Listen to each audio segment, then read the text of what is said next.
مجید دو چیزیں بہت زیادہ بیان کرتا ہے اور انسان کو حوصلہ انہی دو چیزوں سے ملتا ہے. اپنا ایمان مضبوط کریں جنت پر بھی اور جہنم پر بھی. دیکھو یعلمون ظاہرا من الحیات الدنیا، اللہ فرماتے ہیں یہ لوگ دنیا کے ظاہر کو دیکھتے ہیں. یہ جو دنیا کا ظاہر ہے بار بار ہم ان آیتوں میں پڑھ رہے ہیں کہ یہ دھوکہ ہے، یہ ایسے ہے نہیں جیسا نظر آ رہا ہے. مریں گے سب ختم ہو جائے گا. کتنی بڑی حقیقت ہے یہ. ایک موت اس دنیا پر بھی آنی ہے اور ایک موت ہماری ذات پر بھی آنی ہے. آج وہ لندن والے بھی نہیں آئے؟ خیریت تو ہے؟ اچھا 2 دن سے نہیں آ رہے، اللہ خیر کرے. ایک موت ہم پر بھی آنی ہے اور ایک اس دنیا پہ بھی آنی ہے.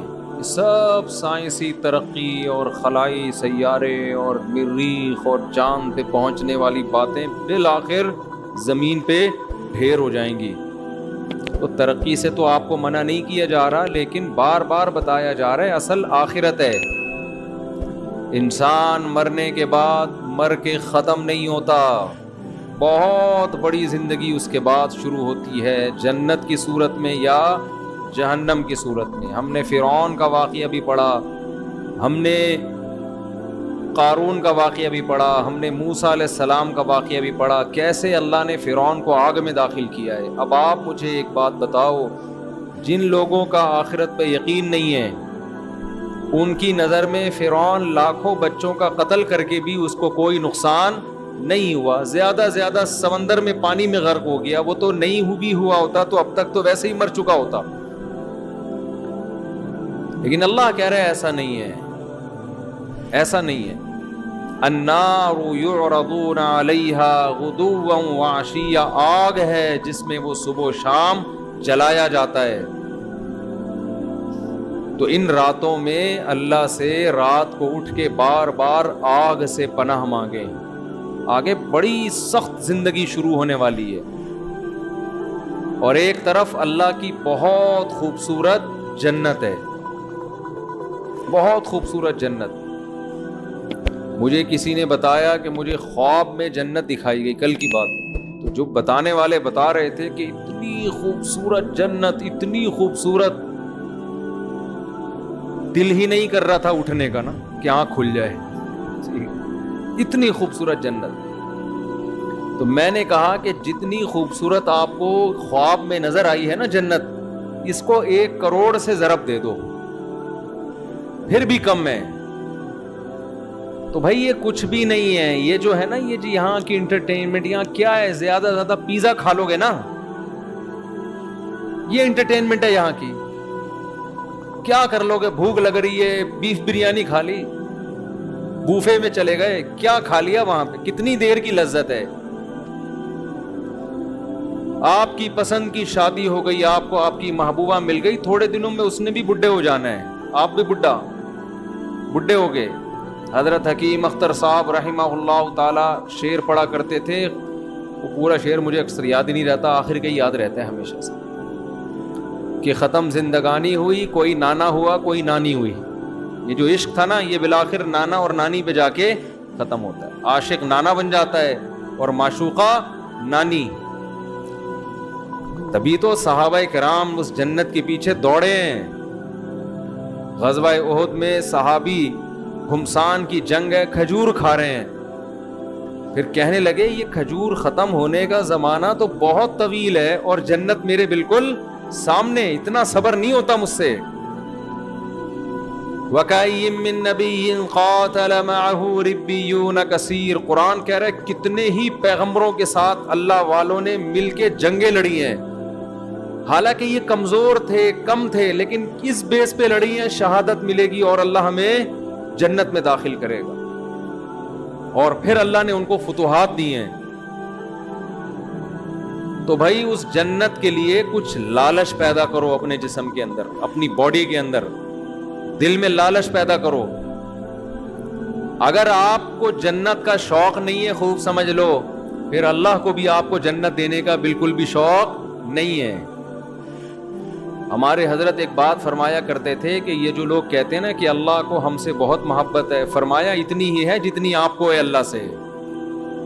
ہاں، آپ کم کریں گے اللہ زیادہ کر دے گا، لیکن اگر آپ کو نہیں ہے تو اس خوش فہمی میں نہ رہیں کہ اللہ کو پھر آپ سے محبت ہے، وہ مستغنی ہے۔ تو آپ کے دل میں اگر جنت کی لالچ نہیں ہے، شوق نہیں ہے، تو پھر اللہ کو بھی آپ کو جنت دینے کا کوئی شوق نہیں ہے۔ تو اللہ نے یہ حسین جنت جس کا بار بار آج بھی تذکرہ آیا، کتنی جگہ قرآن میں یدخلہم جنات تجری من تحتی، یہ تو آپ لوگ کو عربی نہیں آتی پھر بھی سمجھ میں آتا ہوگا نا، تجری من تحتها الانہار، تجری من تحتها الانہار، تجری من تحتها الانہار، کتنی دفعہ یہ آیات آتی ہیں۔ میرا پنجاب کا سفر تھا، وہاں لندن سے ایک صاحب آئے ہوئے تھے، مجھے کہنے لگے مفتی صاحب یہ جو اللہ بار بار کہتا ہے نا کہ اس ایسے باغات دوں گا جن کے نیچے نہریں بہتی ہیں، حالانکہ دنیا دار سے آدمی تھے، وہ کوئی مولانا ٹائپ کے نہیں تھے، کہتے ہیں میرا دل مچل جاتا ہے جب میں یہ آیتیں سنتا ہوں، میرا دل چاہتا ہے کہ یہ مجھے مل جائے۔ ایسے دل سے کہہ رہے تھے نا کہ بعض دفعہ انسان ایسے دل کی کیفیت سے کوئی بات کہتا ہے کہ لگتا ہے کہ یہ زبان سے نہیں بلکہ دل سے کہہ رہا ہے، اس کی واقعی یہ کیفیات بن رہی ہیں۔ مجھے ان کا جملہ بڑا اچھا لگا، کہہ رہے ہیں یار بار بار اللہ جب بھی جنت کہتے ہیں باغ کو، اور صرف باغ کو نہیں کہتے، گھنے باغات کو کہتے ہیں، بار بار قرآن کہہ رہے ہیں یار تھوڑا سا تو سوچ لو، کچھ تو حقیقت ہوگی نا۔ یہ اللہ الحم سے لے کے والناس تک ہزاروں سینکڑوں بار جنت کا تذکرہ ویسے ہی کر رہے ہیں، دینی وینی نہیں ہے، ویسے ہی۔ تو اگر یہ ویسے ہی کر رہا ہے پھر تو پورا قرآن غلط ہے، پھر تو اسلام غلط ہے، پھر تو اللہ کی باتیں غلط ہیں۔ اور اگر اللہ کہہ رہا ہے لیکن ایک بار نہیں، ہر تھوڑی دیر میں آیت آئے گی، اللہ ان کو جنت میں داخل کرے گا جن کے نیچے نہریں بہتی، اللہ ان کو جنت میں داخل کرے گا جن کے نیچے نہریں بہتی ہیں، تو دل نہیں چاہتا ایک شخص آپ کو آ کے کہے، آفر دے کہ یار تو یہ کام کر لے، میں تجھے ہر مہینے اتنے پیسے دیا کروں گا، ایک بار کہے، دو بار کہے، تین بار، تو مجھے 20,000 روپے دے دے، میں تجھے ہر مہینے 3 لاکھ روپے دوں گا۔ ایک دفعہ کہے گا، 2 دفعہ کہے گا، 3 دفعہ کہے گا، 4 دفعہ، 5ویں 6ٹھی 7ویں 8ویں 9ویں 10ویں 11ویں دفعہ میں تو آپ کے کان کھڑے ہوں گے نا، یار کہیں صحیح تو نہیں کہہ رہا یہ؟ آپ تحقیق شروع کر دو گے، یار اگر یہ سچ کہہ رہا ہے تو 20,000 میں 3 لاکھ مل رہے ہیں، تو کون پاگل ہے جو نہیں دے گا؟ تو بھائی اللہ کہہ رہا ہے، وہ آدمی تو پھر بھی جھوٹا ہو سکتا ہے۔ اللہ بار بار کہہ رہا ہے، یہ میں صرف قرآن میں نہیں کہہ رہا، قُلْ مَا كُنْتُ بِدْعًا مِّنَ الرُّسُلِ، اے نبی ان سے کہہ دیجئے میں نیا نبی نہیں ہوں کوئی، کہ میں اس کائنات میں پہلا بندہ پیدا ہوا ہوں جو جنت کی باتیں کر رہا ہوں، میں پہلا تھوڑی ہوں، مجھ سے پہلے موسیٰ یہ باتیں کر کے گئے ہیں، داؤد یہ باتیں کر کے گئے ہیں، سلیمان یہ باتیں کر کے گئے ہیں، عیسیٰ نے بھی یہی کہا۔ آج تورات اور انجیل اٹھا کے دیکھو، اتنی تحریف ہو گئی، جنت کا وہی نقشہ نظر آئے گا جو قرآن بیان کر رہا ہے، اس میں تحریف نہیں ہوئی ہے۔ جہنم کا وہی نقشہ بیان تورات بھی بیان کرے گی جو قرآن بیان کر رہا ہے۔ قرآن کہہ رہا ہے قُلْ مَا كُنْتُ بِدْعًا مِّنَ الرُّسُلِ، اے نبی ان سے کہہ دیجئے میں کوئی نیا پیغمبر نہیں ہوں، مجھ سے پہلے سارے پیغمبر یہی باتیں کر کے گئے ہیں، تو کیوں ایمان نہیں لے کر آتے اللہ کی باتوں پر؟ آپ کہو گے کہ اللہ تو دکھا کیوں نہیں دیتا ایک دفعہ ہمیں؟ بہت مشکل ہے بات سمجھانا میرے بھائی، آپ کے دل میں یہ بات آ رہی ہوگی اللہ ذرا سی جھلک دکھا دے۔ چلو میں آپ سے کہتا ہوں تھوڑی دیر کے لیے فرض کر لو اللہ ذرا سا جنت سے پردہ ہٹا دے، اللہ بتا دے کہ یہ الفلاحیہ مسجد کے گیٹ ہے نا، اس کے پیچھے میں نے تھوڑی دیر کے لیے جنت سجا دی ہے، ذرا جھانک کے دیکھ لو۔ اور ہم نے جھانک کے دیکھا تو ہمیں کیا نظر آیا؟ ہمیں ایک عظیم دنیا نظر آئی۔ تھوڑی دیر کے لیے فرض کر لیں ہم دیکھ لیں تو ہمارا ہوگا کیا؟ کیا پھر ہم پھر بھی اسی طرح ڈھیلے رہیں گے ہم جیسے اب ہیں؟ تھوڑی دیر کے لیے فرض کر لیں کہ ایک شخص کہتا ہے میں نے ایک ایسا باغ بنایا ہے، لوگ تفریح پہ جاتے ہیں نا، چترال جاتے ہیں تفریح کے لیے، اور وہ کیا ہے چترال میں جو ہائٹ کی جگہ ہے تو یار داریل دماغ پہ بھی چشمہ لگنا چاہیے انسان کے، صرف آنکھوں کے لیے نہیں۔ وہ اسکردو جاتے ہیں اور سوات مردان جاتے ہیں، کاغان ناران جاتے ہیں، تو جو جا کر آتا ہے اپنے دوستوں کو ایسی لمبی لمبی پھینک کے بتا رہا ہوتا ہے بے یہ، حالانکہ ہوتا بھی ہے خوبصورت علاقے ہیں، لیکن تھوڑا اور زیادہ کر کے بتا رہا ہوتا، کیونکہ یہ گیا نہیں ہوتا نا اس کو شو مارنے کے لیے۔ ہم بچپن میں تو ہم ایسا بہت کرتے تھے، ابے بھائی ایسی چیز ہے، ہم تاکہ اس کو نا تھوڑا سا بھرم رہے ہیں اس کے اوپر، اور یہ احساس کمتری میں مرتا چلا جائے کہ میں کیوں نہیں گیا۔ بچے یہ شو بازی والا کام بہت کرتے ہیں، لیکن واقعی اب آپ ایسی جگہ سے گھوم پھر کر آئے، اب آپ اپنے دوست کے سامنے نقشہ کھینچ رہے ہو، یار میں ایسی جگہ گیا جہاں خوبصورت گھنے باغات تھے، جہاں بہترین، جہاں کے لوگ ایک الگ ہی قوم رہ رہی تھی وہاں، میں نے اس قوم سے انٹرویو لیا، ان کے چہرے بہت خوبصورت، صحتیں بہت اچھی، ان لوگوں سے ہم نے پوچھا تو انہوں نے کہا ہم اس باغ میں لاکھوں سال سے رہ رہے ہیں، ہم پر موت نہیں آتی۔ یہ ایسا پانی ہے ان چشموں کا جو پی لے تو یہ آب حیات ہے، اسے زندگی میں کبھی بھی موت نہیں آئے۔ کوئی دیکھ کر آئے آپ کے دوستوں میں سے، آپ نے کہا کہ وہاں ایسے خوبصورت باغات پھل درختوں پہ لدے ہوئے ہیں اور پھلوں کے بوجھ سے درختوں کی ٹہنیاں زمین کو چھو رہی ہیں، قطوفھا دانیہ، جیسے قرآن نقشے کھینچتا ہے، اور وہاں اتنی خوبصورت عورتیں ان لوگوں کی قوم میں جو ان کو ملی ہیں نکاح کرنے کے لیے، شادی کرنے کے لیے، اتنی خوبصورت عورتیں ہیں، یرا مخ سوقہما من وراء اللحم، کہ ان کی پنڈلیوں کا گودا بھی ان کی کھال سے نظر آتا ہے، ایسی شفاف اسکن ہے ان کی۔ جب نبی نے بتایا نا صحابہ کو کہ اللہ نے جو یاقوت اور مرجان سے زیادہ خوبصورت حوریں جنت میں پیدا کی ہیں، ان کی جو پنڈلیوں کا گودا ہے وہ بھی باہر سے نظر آئے گا، اتنی ٹرانسپیرنٹ اسکن ہوگی ان کی۔ صحابہ نے عرض کیا یا رسول اللہ یہ کیسے ممکن ہو کہ ایک ہے انسان، حور ہوگی تو انسان ہی نا، کوئی روبوٹ تھوڑی ہے، کوئی مشین تھوڑی ہے انسان، لیکن اس کی اسکن میں اس کی کھال اتنی شفاف، یہ کیسے ممکن ہے؟ تو آپ نے فرمایا کیا تم نے قرآن میں پڑھا نہیں ہے کأنہن الیاقوت والمرجان؟ میرا رب جنت کی حور کی تعریف کے لیے کہتا ہے جنت کی حوریں ایسی ہیں جیسے یاقوت اور مرجان۔ تو کیا یاقوت کے پتھر میں، موتی میں دھاگا داخل کیا جائے وہ باہر سے نظر نہیں آتا کیا؟ حالانکہ کتنا ہارڈ ہوتا ہے، کتنا سخت ہوتا ہے، اس کے باوجود بھی وہ باہر سے نظر آتا ہے۔ تو یہ تو دنیا میں اللہ نے ایسی حسین چیزیں، ایسے پتھر پیدا کیے ہوئے ہیں جو اتنے شفاف ہوتے ہیں کہ آپ ان کے اندر ان کا دھاگا نظر آ رہا ہوتا ہے۔ تو جنت کی حور تو جنت کی حور ہے، تو دنیا میں اس کی مثالیں ملتی ہیں۔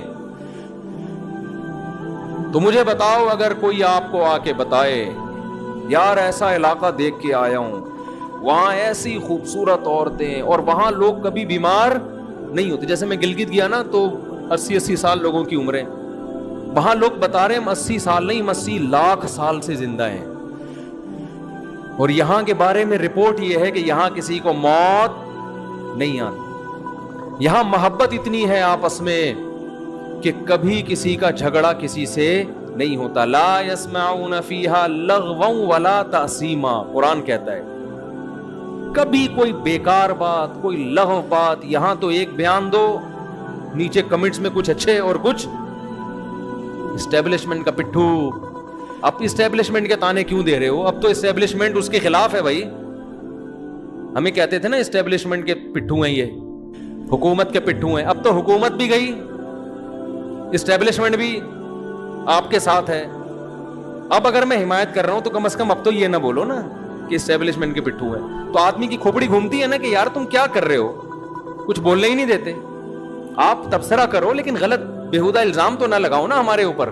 تو یہاں آدمی کی کھوپڑی گھومتی رہتی ہے اور پتلا ہوتا رہتا ہے۔ آج مجھے کوئی کہہ رہا تھا آپ اتنے باریک ہوتے جا رہے ہیں، میں نے کہا بھائی رمضان کا آخری عشرہ چل رہا ہے، اتنے آج میرا عصر کے بعد بھی بیان تھا، افطار سے پہلے، پھر ہم تو افطاری میں 2 نوالے کھاتے ہیں، اس کے بعد تو ہمیں کھانے کا، تراویح کے سے پہلے بیان, اب بیان کے بعد جا کے شاید کھا لوں, لیکن ابھی بیان کے بعد بھی پھر کہیں بیان ہے, پھر اس کے بعد کہیں بیان ہے, تو تھوڑے دنوں میں مفتی صاحب مارکیٹ سے کیا ہو جائیں گے, میرا کرتا اور شلوار نظر آئے گا آپ کو, یہاں بیان ہو رہا ہوگا, آپ اس میں سے کنگھال کے نکالیں گے, مفتی صاحب کو نکالو, اتنے باریک ہو جائیں گے, باتیں 4 شادیوں کی, ٹھیک ہے, صرف جذبے رہ جائیں گے, صرف کیا رہ جائے گا, جذبہ.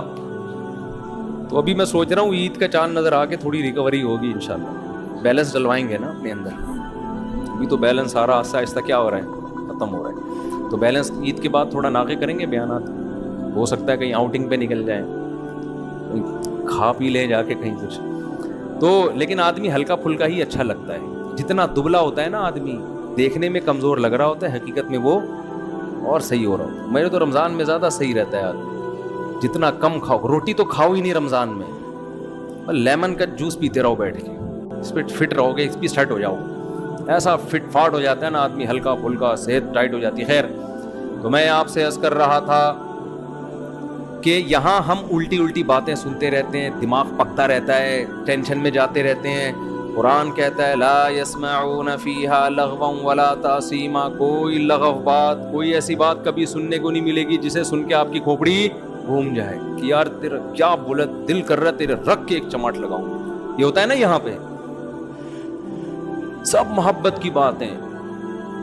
جب ملیں گے سلام کے ساتھ ملاقات, وآخر دعواہم الحمد للہ رب العالمین, جب رخصت ہوں گے تمام تعریفیں اس اللہ کے لیے, منہ سے اچھی بات نکالیں گے لوگ, محبت ہوگی آپس میں, بازار لگیں گے, مارکیٹیں لگیں گی, خرید و فروخت کا اپنا انسان کا ایک نشہ ہے شاپنگ کرنے کا,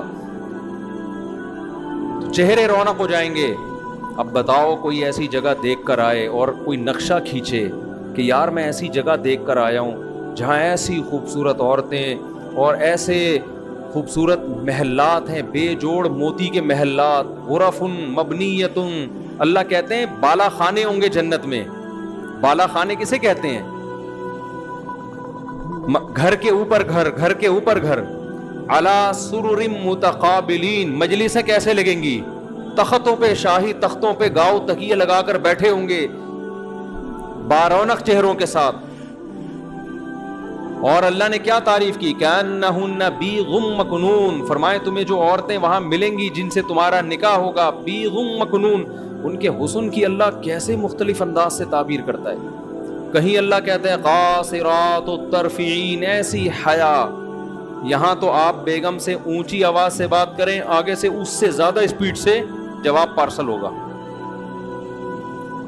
وہاں کیا قرآن کہہ رہا ہے کہ جو حور ہے جنت کی, قاصرات الطرف عین, بڑی بڑی آنکھوں والی, آئینہ, آئینہ کہتے ہیں بڑی آنکھوں والی, اور قاصرات الطرف, نظر کو جھکانے والی. اور قرآن کیا کہتا ہے, حور کسے کہتے ہیں عربی میں, حور کہتے ہیں سفید رنگت والی, حورا, حورا کہتے ہیں, اس کی جمع حور آتی ہے. اس کی آنکھوں کی سفیدی انتہائی سفید, اور اس کی جو آنکھوں کی سیاہی ہے, جو پتلی ہے, وہ انتہائی سیاہ. کیسے اللہ تعالیٰ اس کے حسن کا نقشہ کھینچتے ہیں. اور قرآن کیا کہتا ہے, ایسی شفاف, کأنہن بیض مکنون, جیسے چھپائے ہوئے انڈے ہوتے ہیں نا, پرندہ گھونسلے میں انڈے دے کے اس پہ گھاس ڈال دیتا ہے کہ اس پہ گرد و غبار نہ آئے. تو اللہ کہتے ہیں میں نے ایسے ہی ان حوروں کو جنت کے مشک و عنبر کی مٹی سے بنا کے خیموں میں محفوظ کر دیا ہے. لم یطمثہن انس قبلہم ولا جان, کوئی انسان اور جن ایسا نہیں ہے جس نے ان کو کبھی چھوا ہو اس جنتی سے پہلے. جنتیوں کے لیے اللہ نے محفوظ کر دی ہیں. اللہ کو پتا ہے یہاں کون جنت والے اعمال کر رہا ہے, اللہ ان اعمال والوں کے لیے پہلے سے ان کے لیے انتظام کر کے رکھا ہوا ہے اللہ تعالیٰ نے. انا انشاناہن انشاء, اللہ فرماتے ہم نے ان کو اسی مٹی سے بنایا ہے. فجعلناہن ابکارا, ہم نے ان کو ہمیشہ کے لیے کنوارا بنا دیا, ہمیشہ کے لیے. تو کتنی اللہ قرآن میں تعریفیں کر رہا ہے. پھر جنت کی شراب کی تعریف قرآن کرتا ہے, لا یصدعون عنہا ولا ینزفون, ایسی شراب کی لذت دنیا کی شراب سے بھی زیادہ, لیکن نہ اس سے سر میں درد ہوگا اور نہ بہکی بہکی باتیں کرے گا. فیہا انہار من ماء غیر آسن، 4 نہریں اللہ نے جنت میں ذکر کی ہیں. ایک نہر ایسا پانی جس کا ذائقہ کبھی متغیر نہیں ہوگا، ایک سفید دودھ کی بہتی ہوئی نہر، ایک شراب کی بہتی ہوئی نہر. جہاں شراب کا تذکرہ آیا لذت للشاربین، فرمایا ایسی شراب جو پینے والوں کے لیے لذت کا سامان ہوگا. وانہار من عسل مصفی، اور ایک نہر اللہ نے پیدا کی ہے شہد کی نہر. اللہ اپنی جنت کی بار بار بار بار بار بار، اور سورہ رحمان میں تو تعریفیں کر کے پھر بار بار یہ بھی کہتا ہے فَبِأَيِّ آلَاءِ رَبِّكُمَا تُكَذِّبَانِ، اپنے رب کی کون کون سی نعمتوں کو جھٹلاؤ گے. یہ جنت کا تذکرہ اللہ قرآن میں بھی کرتا ہے، اسی جنت کا تذکرہ اللہ تورات میں بھی کرتا ہے، اسی جنت کا تذکرہ اللہ انجیل میں بھی کرتا ہے، اور کہتا ہے میں نے اپنے بندوں کے لیے بنائی. کس کے لیے بنائی؟ اپنے بندوں کے لیے بنائی. تو اللہ بار بار کہہ رہا ہے میں نے اپنے بندوں کے لیے جنت بنائی، میں نے اپنے بندوں کے لیے جنت بنائی. انکا لا تجوع فیہا ولا تعرا، نہ بھوک کی تکلیف ہوگی اور نہ لباس کی پریشانی ہوگی. جنت میں جو کھانا کھائیں گے بھوک کی تکلیف کے بغیر، صرف لذت کے لیے ہوگا وہ کھانا. کیسی اللہ نے نعمتیں بیان کی. وَلَحْمِ طَيْرٍ مِّمَّا يَشْتَهُونَ، جس پرندے کا گوشت کھانے کا دل چاہے گا وہ کھاؤ گے. سورہ دہر اٹھا کے دیکھیں، اللہ فرماتے ہیں اِذَا رَأَيْتَهُمْ حَسِبْتَهُمْ لُؤْلُؤًا مَّنْثُورًا، خوبصورت بچے خدمت کے لیے، اتنی بڑی تعداد میں آپ کی خدمت کے لیے، حالانکہ وہاں خدمت کی ضرورت نہیں ہے، لیکن اللہ نے آپ کی انٹرٹینمنٹ کے لیے کہ انسان کو نا مزہ آتا ہے کسی سے خدمت لیتے ہوئے، آرڈر چلاتے ہوئے، ابے یہ لے آ جا کے. آپ نے دیکھا نا وہ مکینک کیسے کام لیتے، چھوٹے پانا لے کر آ، چل چھوٹے وہاں سے ٹائر اٹھا کے لا. وہ چھوٹا گنجا ہوتا ہے، اس کے چپت بھی پڑتی رہتی ہے سر پہ، اور اس کو ٹنڈ بھی کروا کے رکھتے ہیں. اکثر میں نے دیکھا ہے وہ بچے جو کام کر رہے ہیں نا وہ گنجے ہوتے ہیں، ان کو میں کہتا ہوں بال تو رکھو، کم از کم چپت لگے گی، تھوڑی تکلیف کم ہوگی اس سے. انسان کی ہے کہ بھئی وہ چودراہٹ چاہتا ہے. تو قرآن کہتا ہے ایسے پیارے خوبصورت بچے خدمت کے لیے، ان کا قرآن نے نقشہ کھینچا ہے. اذا رأیتہم حسبتہم لؤلؤا منثورا، جب تم ان کو دیکھو گے ایسے لگے گا موتی ہیں بکھرے ہوئے. جیسے تسبیح خوبصورت دانوں والی ٹوٹتی ہے اور کیسے موتی بکھر جاتے ہیں، ایسے وہ خوبصورت بچے جنت کے اندر بکھرے ہوئے ہوں گے.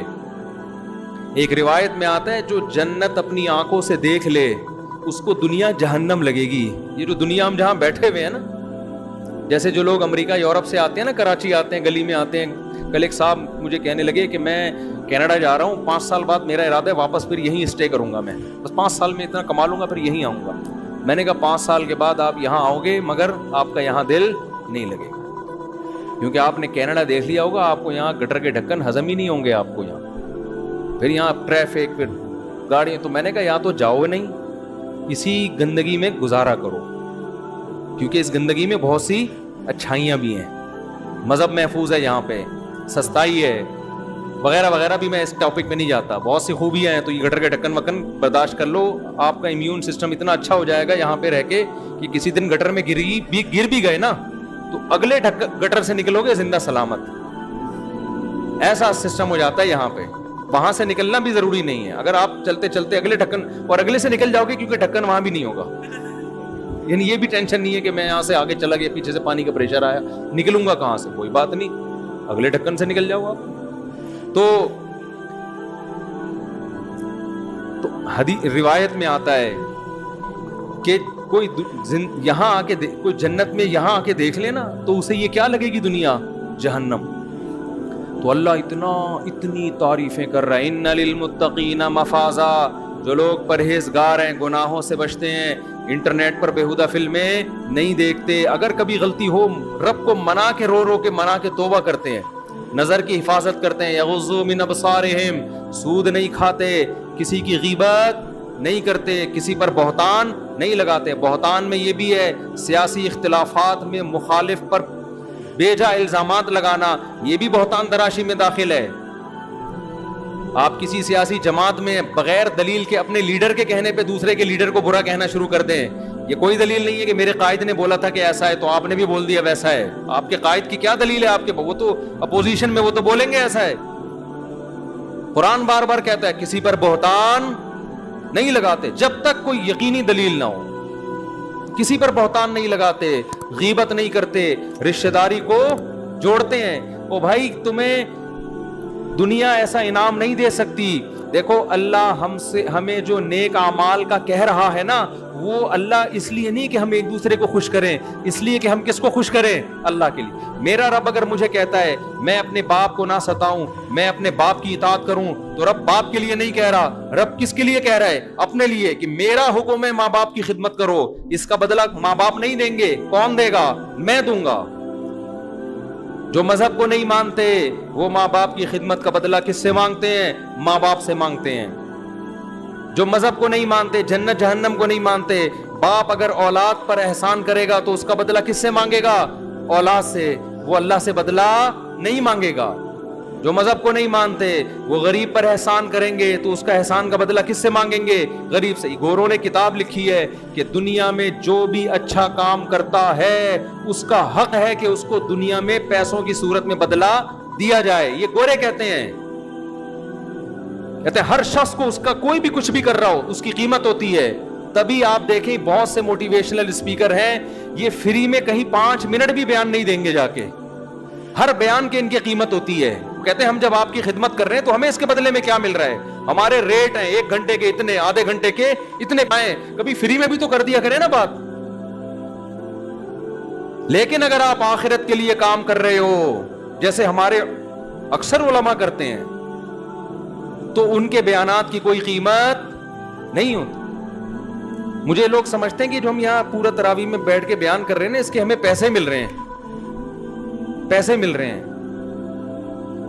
یا ہم کہیں دنیا میں باہر ملکوں میں بیان کے لیے جاتے ہیں تو ہمیں 5 روپے بھی نہیں ملتے. ہمیں کوئی ہدیہ تو کوئی بھی کسی کو کسی بھی ٹائم پہ دے دے, اس پہ تو منع نہیں کیا جا سکتا کسی کو.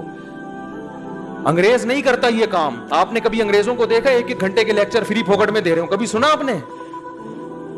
بولو نا کیا ہو گیا, کبھی بھی نہیں سنا. اور اسلام اسی وجہ سے زندہ ہے, اسی وجہ سے اسلام زندہ ہے آج.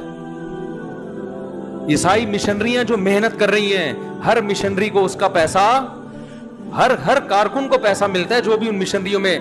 تبلیغی جماعت پوری دنیا میں گھومتی ہے, ساؤتھ افریقہ کے جنگلوں میں بھی, اپنی جان, اپنا مال, اپنا وقت. آپ ایک کمپنی کو بتا دیں کہ آج جتنا کمپنی میں کام ہوگا اس دن کی تنخواہ آپ کو نہیں ملے گی.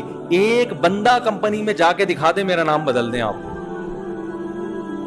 لیکن تبلیغی جماعت میں ایک مینیجر ہوتا ہے جس کو امیر کہتے ہیں, وہ مینیجر ہے, اس کے ماتحت 10-15 افراد ہوتے ہیں.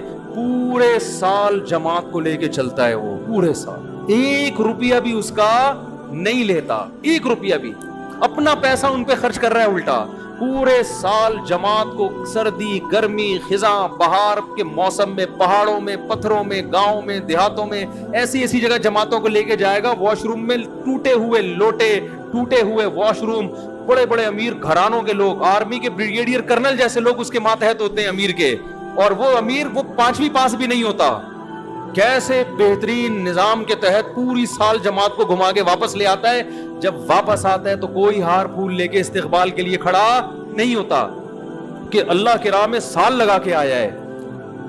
یہ کہاں سے, یہ کیوں ہو رہا ہے بھائی؟ یہ کوئی دنیا میں تصور کر سکتا, کوئی گورا انگریز تصور کر سکتا ہے اس کا؟ یار نہیں سمجھ میں آ رہی نا تو مجھے غصہ نہیں دلایا کرو تم لوگ, یوں کر دیا کرو ہاں نہ, کچھ منہ ہلایا کرو. میں تو کب سے بیان کر رہا ہوں, میں عصر کے بعد میرا گلا بیٹھا ہوا, تراویح بھی پڑھائی میں نے, اور افطاری میں میں نے ایک ان سے بولا تھا, کسی سے, ان سے تو نہیں بولے گا, مجھ سے کسی سے میں نے بولا تھا کہ نیمبو کا شربت پلا دو اللہ کا واسطہ. وہ بغیر چینی کے نیمبو ڈال کے لے آیا اس میں.